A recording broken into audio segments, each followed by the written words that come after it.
ಭಾರತ ರತ್ನ ಸಂವಿಧಾನ ಶಿಲ್ಪಿ ದೀನದಲಿತರ ಆಶಾಕಿರಣ ಡಾಕ್ಟರ್ ಬಾಬಾ ಸಾಹೇಬ್ ಅಂಬೇಡ್ಕರ್ ಅವರ ಜನ್ಮ ದಿನಾಚರಣೆ ಮತ್ತು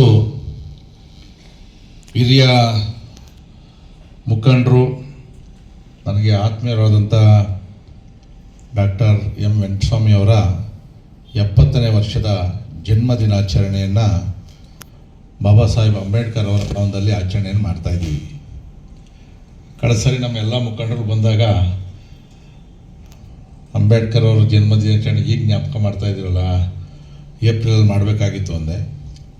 ಕೊನೆಗೆ ಯೋಚನೆ ಮಾಡಿದೆ, ಮಹಾತ್ಮರಿಗೇನು ಒಂದೇ ದಿನ ಮಾಡಬೇಕು ಅಂತಿಲ್ಲ, ವರ್ಷ ಎಲ್ಲ ನಾವು ಜ್ಞಾಪಕ ಮಾಡ್ಕೊಬೇಕಾಗ್ತದೆ. ಯಾಕಂದರೆ ನಾವು ಅನೇಕ ಜನ ನೋಡಿದ್ದೀವಿ, ಹುಟ್ಟುಹಬ್ಬದ ದಿನ ಮಾಡ್ಕೊಂಡ್ರೆ ಇನ್ನು ಮುಂದಿನ ವರ್ಷನೇ ಜ್ಞಾಪಕ ಮಾಡ್ಕೊಳೋದು ನಾವು. ಆದರೆ ಅಂಬೇಡ್ಕರ್ ಅವರನ್ನು ಮರೀತಕ್ಕಂಥ ದಿನ ಯಾವತ್ತೂ ಇರಬಾರ್ದು. ಕೇವಲ ಏಪ್ರಿಲ್ 14 ಮಾತ್ರ ನಾವು ಜ್ಞಾಪಕ ಮಾಡಿಕೊಂಡು ಉಳಿಕೆ ದಿನ ನಾವು ಮುಂದಿನ ವರ್ಷ ಮಾಡೋದು ಅಂತಂದರೆ ಅದಕ್ಕಿಂತ ದ್ರೋಹದ ಕೆಲಸ ಏನೂ ಇಲ್ಲ. ಅಂಬೇಡ್ಕರ್ ಅವರ ಇತಿಹಾಸ ತಮಗೆಲ್ಲ ಗೊತ್ತಿರ್ತಕ್ಕಂಥದ್ದು. ಸ್ವಾತಂತ್ರ್ಯ ಪೂರ್ವದಲ್ಲಿದ್ದಂಥ ಜಾತಿ ಪದ್ಧತಿಗಳು,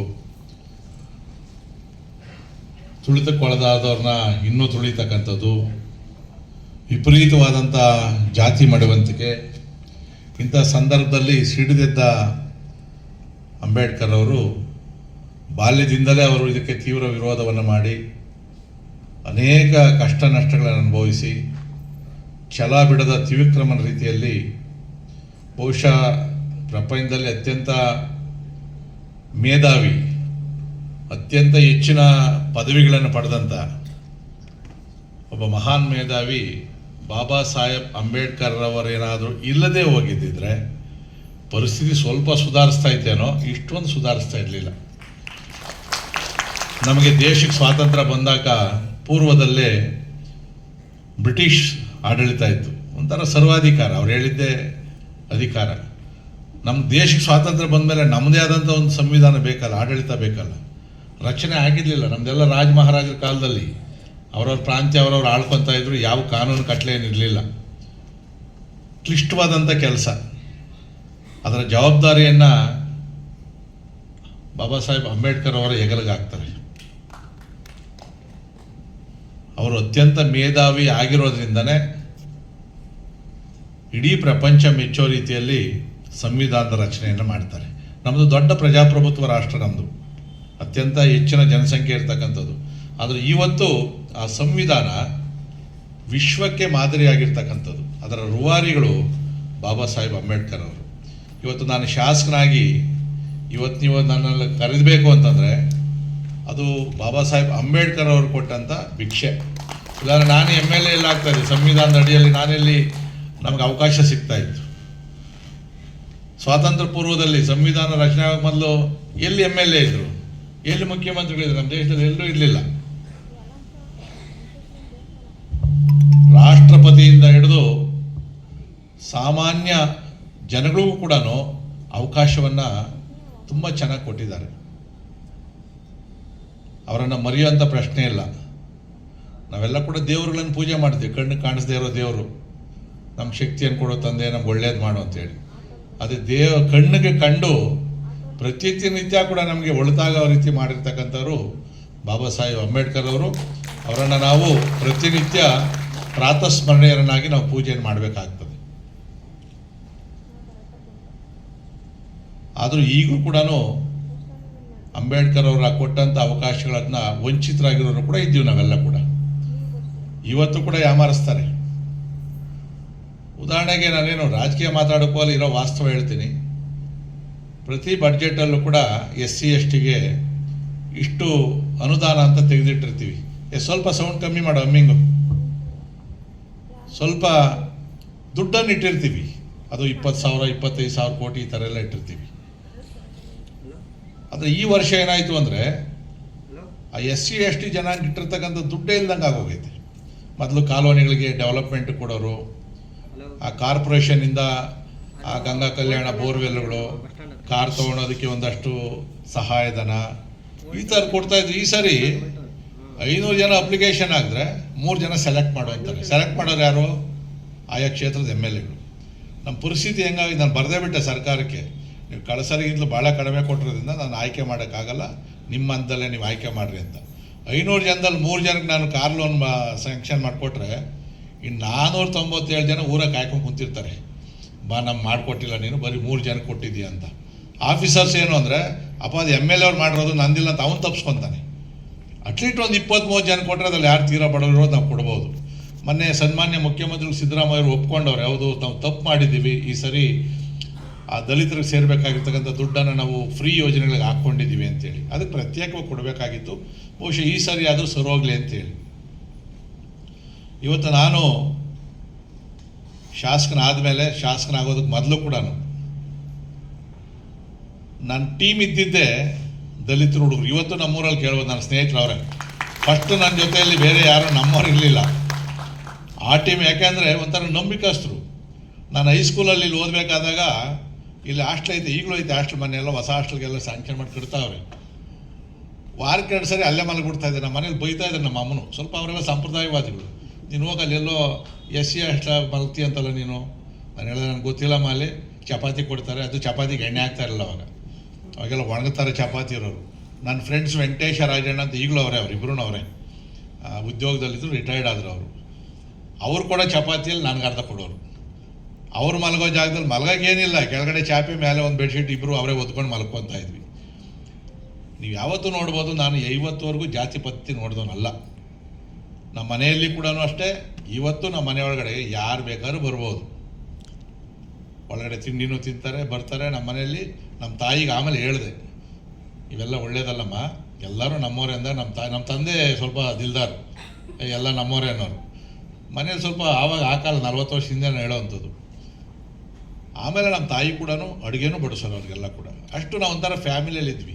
ಒಂದು ದೇಶದ ಮಕ್ಕಳಾಗಿದ್ದು ನಾವೆಲ್ಲ ಭಾರತ್ ಮಾತಾಕಿ ಅಂದರೆ ಜೈ ಅನ್ನೋರು ನಾವೆಲ್ಲ ಕೂಡ. ಇರೋದೊಂದು ದೇಶ, ನಾವು ನಮ್ಮ ಜನಗಳನ್ನೇ ದೂರ ಇಡೋವಂಥದ್ದು.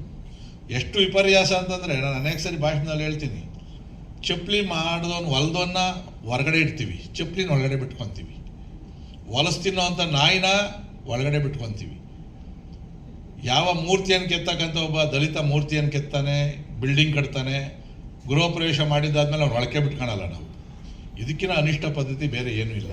ಇದು ದೇಶದ ಸಮಗ್ರತೆಗೆ ತೊಂದರೆ ಆಗ್ತದೆ. ಇದು ಆವಾಗಲೇ ಮನಗಂಡಿದ್ರು ಬಾಬಾ ಸಾಹೇಬ್ರವರು. ಕೊನೆಯದಾಗಿ ನನಗೆ ಹಿಂದೂ ಧರ್ಮ ಬೇಡ, ನನ್ನ ಧರ್ಮವನ್ನು ಬದಲಾಯಿಸ್ತೀನಿ ಅಂದಾಗ ಅನೇಕರು ಅವ್ರಿಗೆ ಒತ್ತಾಯ ಮಾಡ್ತಾರೆ.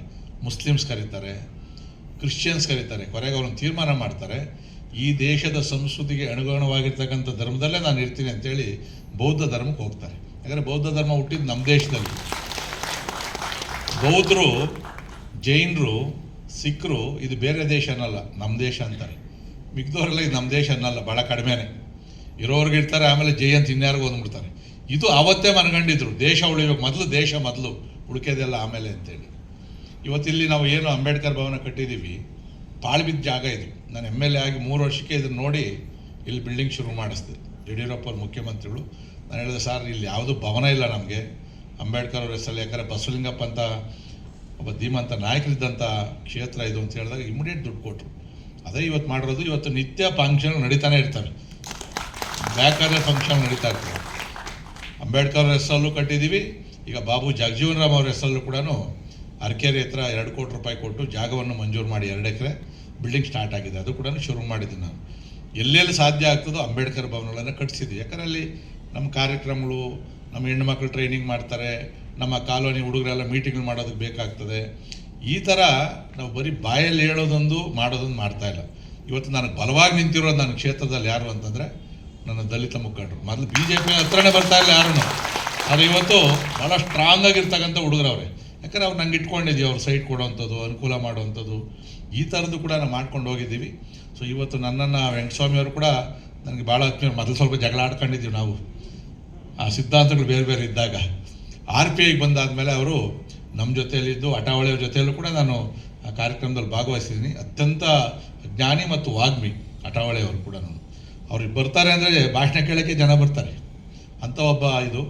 ಅದಾದಮೇಲೆ ನಾವು ಅನೇಕ ಸರಿ ಬೇರೆ ಬೇರೆ ನಮ್ಮ ಕ್ಷೇತ್ರದ ನಿವೇಶನ ಸಂಬಂಧಪಟ್ಟಂಗೆ ಇವೆಲ್ಲ ಕೂಡ ಮಾತಾಡಿ ಕೆಲವೆಲ್ಲ ಸಾಲ್ವ್ ಮಾಡ್ಕೊಂಡು ಹೋಗಿದ್ವಿ. ಇವತ್ತು ಹುಟ್ಟದ ಹಬ್ಬ ನಾನು ಕೂಡ 6 ಎಲ್ಲ ತಂದಿದ್ದೆ. ಬಹುಶಃ ಅವ್ರು ತಡ ಆಗ್ಬೋದು, ಕೊಟ್ಟೋಗಿರ್ತೀನಿ ನಮ್ಮ ಮುಖಂಡರಿಗೆ. ಯಾಕಂದ್ರೆ ನಮ್ಮದು ಗ್ರೇಟರ್ ಬೆಂಗಳೂರು ಮೀಟಿಂಗ್ ಐತೆ ಇವತ್ತು, ನಾನು ಕೂಡ ಅದರಲ್ಲಿ ಸದಸ್ಯ. ಬೆಂಗಳೂರು ಒಂದಾಗಿರಬೇಕು ಅಂತ ನಮ್ಮ ವಾದ, 10 ಮಾಡಬೇಕು ಅಂತ ಬೇರೆಯವ್ರ ವಾದ. 10 ಮಾಡಿದ್ವಿ ಅಂದರೆ ಮುಗೀತು ನಮ್ಮದು ಬೆಂಗಳೂರದು. ನಾವು ಹೇಳಿದ್ರೆ ಗ್ರೇಟರ್ ಬೆಂಗಳೂರು ಮಾಡಿರಿ, ಬಟ್ ಒಂದು ಮೇಯರು, ಒಂದು ಎಲೆಕ್ಟೆಡ್ ಬಾಡಿ ಇರಲಿ. ಇಲ್ಲ ಅಂತಂದರೆ ಬೇರೆ ಬೇರೆ ವಾದ ವಿವಾದಗಳು ನಡೀತಾವೆ. ಇನ್ನು ಅಂತಿಮವಾಗಿ ಮತ್ತೆ ನಾವು ಅಸೆಂಬ್ಲಿಯಲ್ಲಿ ಅದ್ರ ಬಗ್ಗೆ ತೀರ್ಮಾನವನ್ನು ತಗೊಂಬರ್ತದೆ ಅಂತಕ್ಕಂಥ ಮಾತನ್ನು ಹೇಳಿ ನನ್ನ ಈ ಕಾರ್ಯಕ್ರಮಕ್ಕೆ ಭಾಳ ಆತ್ಮೀಯತೆಯಿಂದ ತಾವೆಲ್ಲ ಕೂಡ ಸ್ವಾಗತವನ್ನು ಮಾಡಿದಿರಿ. ಏನೇ ಸಮಸ್ಯೆ ಇದ್ದರೂ ನನ್ನ ಕೈಲಾಗಿದ್ದು ಖಂಡಿತವಾಗಿ ನಿಮ್ಮ ಜೊತೆಯಲ್ಲಿದ್ದು ನಾನು ಕೆಲಸವನ್ನು ಮಾಡ್ತೀನಿ. ಹಸಿದವನಿಗೆ ಊಟ ಇಟ್ಟರೆ ನೆನ್ಕೊತಾನೆ. ಅಂದರೆ ನಾನು ಹೇಳಿದ ಅರ್ಥ, ಬಡವನಿಗೆ ಸಹಾಯ ಮಾಡಿದ್ರೆ, ಬಡವನಿಗೊಂದು ಮನೆ ಕಟ್ಕೊಟ್ರೆ, ಬಡವನಿಗೊಂದು ಲೋನ್ ಕೊಟ್ಟರೆ, ಬಡವನಿಗೊಂದು ಆಸ್ಪತ್ರೆಗೆ ಕಳಿಸಿದ್ರೆ, ಬಡವನ ಮನೆ ಮುಂದೆ ಕಾಂಕ್ರೀಟ್ ಹಾಕಿದ್ರೆ ಸಾಯೋವರೆಗೂ ನೆನೆಸ್ಕೊತಾನೆ. ಹೊಟ್ಟೆ ತುಂಬಿದವ್ನಿಗೆ ಊಟ ಇದ್ರೆ ಯಾವನು ಕೇಳಿದ್ರಿ ಊಟ ನಮಗೆ ಅಂತಾರೆ. ಅಂದರೆ ಚೆನ್ನಾಗಿರೋರು ನಾವು ಏನೇ ಕೆಲಸ ಮಾಡೋದು ತಿಳ್ಕೊಳೋದಿಲ್ಲ. ಇವತ್ತು ನಾನು ಅನೇಕ ಜನಕ್ಕೆ ಸೈಟು ಮನೆ ಏನು ಕೊಟ್ಟಿದ್ದೀನಿ. ಇವತ್ತು ಅತ್ಯಂತ ಪ್ರೀತಿಯಿಂದ ಹೆಣ್ಮಕ್ಳು ನಮ್ಮನ್ನು ಮಾತಾಡಿಸ್ತಾರೆ. ಕಾಲೋನಿಗೆ ಹೋದಾಗ ನಿಮ್ಮ ಮನೆಗೆ ಬಂದ ನಮಗೆಲ್ಲ ಕಾಫಿ ಕೊಟ್ಟಿದ್ಯಣ್ಣ, ಚೆನ್ನಾಗಿ ಮಾತಾಡಿದೆ, ಫೋಟೋ ಹೊಡ್ಸ್ಕೊಂಡೆ ಅಂತ ಹೇಳ್ತಾರೆ. ನಾವು ಕಳ್ಕೊಳೋದೇನೈತೆ ಅವ್ರ ಜೊತೆಯಲ್ಲಿ ಚೆನ್ನಾಗಿ ಮಾತಾಡಿ ಬೆಂತಟ್ಟಿ ಒಂದು ಅರ್ಧ ನೀರು ಕೊಟ್ಟು ಕಳಿಸಿದ್ರೆ ಅದಕ್ಕಿಂತ ಇನ್ನೇನಾಗ್ತದೆ ಅದು. ನಾನಂತೂ ಯಾವಾಗೂ ಲಭ್ಯ ಇರ್ತಕ್ಕಂಥ, ಬಹುಶಃ ನಮ್ಮ ಕ್ಷೇತ್ರದ ಜನ ಇರ್ತೀರಿ, ನೀವು ನೋಡಿರ್ಬೋದು. ನಾನು ಯಾವತ್ತೂ ಜನರ ಕೈ ಸಿಕ್ಕದೆ ತಪ್ಪಿಸ್ಕೊಂಡು ಓಡಾಡೋಂಥನಲ್ಲ. ನಾನು ಕೂಡ ಅಂಬೇಡ್ಕರ್ ಅವರ ಸಿದ್ಧಾಂತ ನಂಬಿಕೆ ಇಟ್ಕೊಂಡಿರ್ತಕ್ಕಂಥನು. ಕರೆಕ್ಟಾಗಿ ಎಲೆಕ್ಷನ್ ಟೈಮ್ಗೆ ಒಂದು ಸಂವಿಧಾನ ಬದಲಾವಣೆ ಸುದ್ದಿ ಓಡ್ತಾ ಇರ್ತದೆ ಬದಲಾವಣೆ ಮಾಡ್ತಾರೆ ಅಂಥೇಳಿ. ಸಂವಿಧಾನ ಅಷ್ಟು ಸುಲಭವಾಗಿ ಬದಲಾವಣೆ ಮಾಡೋಕ್ಕಾಗಲ್ಲ. ಇದು ಪಾರ್ಲಿಮೆಂಟಲ್ಲಿ ಆಗಬೇಕು, ನಾನು ನೀನು ಮಾಡೋಕ್ಕಾಗಲ್ಲ. ತಿದ್ದುಪಡಿ ಆಗ್ತದೆ, ಕೆಲವು ಸಣ್ಣ ಪುಟ್ಟ ತಿದ್ದುಪಡಿಗಳನ್ನು ಮಾಡ್ತಾರೆ, ಬದಲಾವಣೆ ಮಾಡೋಕ್ಕಾಗೋದಿಲ್ಲ. ನರೇಂದ್ರ ಮೋದಿ ಅವರು ಹೇಳೋರೆ, ಸಾಕ್ಷಾತ್ ಅಂಬೇಡ್ಕರ್ ಅವರು ಬಂದರೂ ಕೂಡ ಸಂವಿಧಾನ ಬದಲಾಯಿಸೋಕ್ಕಾಗೋದಿಲ್ಲ ಅಂತೇಳಿ. ಇದು ಆ ಎಲೆಕ್ಷನ್ ಟೈಮಲ್ಲಿ ಓಟ್ಗೋಸ್ಕರ ಕೆಲವು ಗಿಮಿಕ್ಗಳು ಮಾಡ್ತಾ ಇರ್ತೀವಿ ನಾವೆಲ್ಲ ಕೂಡ. ಅವ್ರು ಬಂದುಬಿಟ್ರೆ ಸಂವಿಧಾನ ಬದಲಾವಣೆ ಆಗ್ಬಿಡ್ತಾರೆ ಅಂದ ತಕ್ಷಣ ನಾವೊಂಥರ ಪ್ರವೋಕ್ ಆಗಿಬಿಡ್ತೀವಿ. ಸ್ವಲ್ಪ ನಾವು ಬುದ್ಧಿವಂತರಿದ್ದೀವಿ. ಯಾರನ್ನು ಆಯ್ಕೆ ಮಾಡಬೇಕು, ಯಾರನ್ನು ಬಿಡಬೇಕು ಅಂತಕ್ಕಂಥ ವಿವೇಚನೆಯನ್ನು ತಾವು ಕೂಡ ಉಪಯೋಗಿಸ್ಬೇಕು. ನಾವೀಗಿನ್ನ ಮಿನಿ ವಿಧಾನಸೌಧ ಮುಂದೆ ಕೂಡ ಅಂಬೇಡ್ಕರ್ ಅವರ ಪ್ರತಿಮೆಯನ್ನು ಕೂಡ ನಿರ್ಮಾಣ ಮಾಡಿದ್ದೀವಿ. ಮುಖ್ಯಮಂತ್ರಿಗಳು ಇನ್ನೂ ಸಮಯ ಕೊಟ್ಟಿಲ್ಲ. ಸಮಯ ಕೊಟ್ಟಾಗ ತಮಗೂ ತಿಳಿಸಿವಿ ಸಂಘಟನೆಗೆ. ದಯವಿಟ್ಟು ತಾವೆಲ್ಲ ಕೂಡ ದೊಡ್ಡ ಕಾರ್ಯಕ್ರಮ ಮಾಡಬೇಕು ಅಂತ ಅಂದ್ಕೊಂಡಿರೋದು ನಾನು. ಸೊ ಅದನ್ನು ಕಂಚಿನ ಪ್ರತಿಮೆಯನ್ನೇ ಮಾಡಿಸಿದ್ದೀವಿ. ಆ ಕಾರ್ಯಕ್ರಮದಲ್ಲಿ ಭಾಗವಹಿಸಿದಾಗ ಆ ಜನಗಳಿಗೆ ಗೊತ್ತಾಗಬೇಕು ಅಂತ, ಅಂಬೇಡ್ಕರ್ ಅವರಿಂದನೇ ವಿಧಾನಸೌಧ, ಅಂಬೇಡ್ಕರ್ ಅವರಿಂದನೇ ಮಿನಿ ವಿಧಾನಸೌಧ, ಅಂಬೇಡ್ಕರ್ ಅವರಿಂದನೇ ಇವತ್ತು ಈ ಕೆಲಸ ಕಾರ್ಯಗಳಾಗ್ತಕ್ಕಂಥದ್ದು. ಅವರನ್ನು ನಮಸ್ಕಾರ ಮಾಡಿ ಒಳಗಡೆ ಹೋಗ್ತಕ್ಕಂಥ ಒಂದು ಕೆಲಸವನ್ನು ನಾವು ಯಲಹಂಕದಲ್ಲಿ ಕೂಡ ಮಾಡಿದ್ದೀವಿ ಅಂತಕ್ಕಂಥ ಮಾತನ್ನು ಹೇಳಿ ಅನಿವಾರ್ಯವಾಗಿ ನಾನು ಹೊರಡ್ತಾ ಇದ್ದೀನಿ. ನನಗೂ ಕೂಡ 11 ಗಂಟೆಗೆ ಹೇಳಿದರು. 11 ಗಂಟೆ ಬಂದಿದ್ದೆ. ಆಮೇಲೆ 11:15 ಬರಬೇಕು ಅಂದ್ರೆ ಒಂದು 15 ನಿಮಿಷ ಅಲ್ಲಿ ಇಲ್ಲಿ ಸುತ್ಕೊಂಡು ಬಂದಿರಲ್ಲ ಕಡೆಗೆ. ನಾನು ಹೇಳೋದ್ರೆ ಸಾಮಾನ್ಯವಾಗಿ 7 ಟೈಮ್ಗೆ ಸ್ಟಾರ್ಟಿಂಗಲ್ಲಿ ಬಂದುಬಿಡ್ತೀನಿ ನಾನು. ಸೊ ಈ ಕಾರ್ಯಕ್ರಮ 11:15 ಶುರುವಾಗೈತೆ ನಮ್ಮದು ವಿಧಾನಸೌಧದಲ್ಲಿ. ನಾನು ಅರ್ಧ ಗಂಟೆ ಲೇಟಾಗಿ ಬರ್ತೀನಿ ಅಂತ ಹೇಳಿದ್ದೀನಿ. ನೀವು ಯಾವುದೇ ಸಂದರ್ಭದಲ್ಲಿ ನಾನು ಕರೀರಿ, ಬಂದು ನಿಮ್ಮ ಜೊತೆಯಲ್ಲಿ ಸ್ನೇಹಿತನಾಗಿ, ಶಾಸಕನಾಗಲ್ಲ ಸ್ನೇಹಿತನಾಗಿ ಇದ್ಕೊಂಡು ನಿಮ್ಮ ಕಷ್ಟ ಕಾರ್ಪಣ್ಯಗಳಿಗೆ ನಾನು ಜೊತೆ ಆಗ್ತೀನಿ ಅಂತಕ್ಕಂಥ ಮಾತನ್ನು ಹೇಳಿ, ನಮ್ಮ ವೆಂಕಟಸ್ವಾಮಿ ಅವ್ರಿಗೂ ಕೂಡ ದೇವರು ಆಯುರಾರೋಗ್ಯ ಐಶ್ವರ್ಯವನ್ನು ಕೊಡಲಿ, ಅವ್ರ ಹೋರಾಟ ನಿರಂತರವಾಗಿರಲಿ, ಆ ಹೋರಾಟದ ಶಕ್ತಿಯನ್ನು ಭಗವಂತ ಕೊಡಲಿ ಅಂತೇಳಿ ಅವ್ರಿಗೂ ಕೂಡ ಹುಟ್ಟುಹಬ್ಬದ ಶುಭಾಶಯಗಳನ್ನು ಕೋರ್ತಾ ಇದ್ದೀನಿ. ಅವ್ರಿಗೆ ಆರೋಗ್ಯ ಶಾಲ ನಿಮ್ಮ ಕೈ ಕೊಡ್ತೀನಿ ನಾನು ಪರವಾಗಿ ಬಂದ ಮೇಲೆ. ಯಾಕಂದರೆ ಇನ್ನೂ ಏನೋ ಬೇರೆ ಕಾರ್ಯಕ್ರಮದಲ್ಲಿ ಇದ್ದಾರೆ ಅಂತ ಗೊತ್ತಾಯಿತು. ಅವ್ರಿಗೆ ನನ್ನ ಪರವಾಗಿ ಹುಟ್ಟುಹಬ್ಬದ ಶುಭಾಶಯಗಳನ್ನ ತಾವು ಹೇಳಬೇಕು ಅಂತಕ್ಕಂಥ ಮಾತನ್ನು ಹೇಳಿ, ತಮ್ಮೆಲ್ಲರಿಗೂ ಹೊಂದಿಸಿ ಇದು ಹೇಳೋದಕ್ಕೆ ಮೊದಲು ಕಾಕತಾಳಿ ಅಂತ ಅನ್ಕೊಬೋದು. ನನ್ನ ಮಗ ಹುಟ್ಟಿದ್ದು ಏಪ್ರಿಲ್ 14ನೇ ತಾರೀಕು. ನಾನು ಅದೇ ಹೇಳ್ತೀನಿ, ಎಲ್ಲೇ ಮಗನೇ ನಿಂದು ಇಡೀ ದೇಶದಲ್ಲಿ ನಿಂದೂ ಹುಟ್ಟುಹಬ್ಬ ನಡೀತದೆ ಅಂತ. ನನ್ನ ಮಗ ಓದಿರೋದು ಕೂಡ ಬಾಬಾ ಸಾಹೇಬ್ ಅಂಬೇಡ್ಕರ್ ಓದಂಥ ಕೊಲಂಬಿಯಾ ಯೂನಿವರ್ಸಿಟಿ ಅಮೇರಿಕಾದಲ್ಲಿ, ಅದೇ ಕಾಲೇಜಲ್ಲಿ ಓದಿಸಿದ್ದೆ.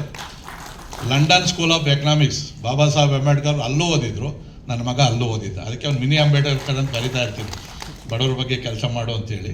ಸೊ ಈ ಥರದ ಕಾಕತಾಳಿ ಅಂತ ಹೇಳಿದೆ ನಾನು. ಅವ್ರು ಓದಿದ್ದು ಕಾಲೇಜಲ್ಲೇ ಓದಿದ್ದು, ಅವ್ರು ಹುಟ್ಟಿದ ದಿನವೇ ಹುಟ್ಟಿರ್ತಕ್ಕಂಥದ್ದು. ನೀವ್ಯಾರು ಮರೆತರು ಅಂಬೇಡ್ಕರ್ ಜಯಂತಿ ನಾನು ಮರೆಯಲ್ಲ, ಯಾಕಂದ್ರೆ ನನ್ನ ಮಗಂದು ಇರ್ತದಲ್ಲ. ಸೊ ನಿಮ್ಗೆಲ್ಲರಿಗೂ ಒಳ್ಳೆಯದಾಗಲಿ. ಜೈ ಹಿಂದ್.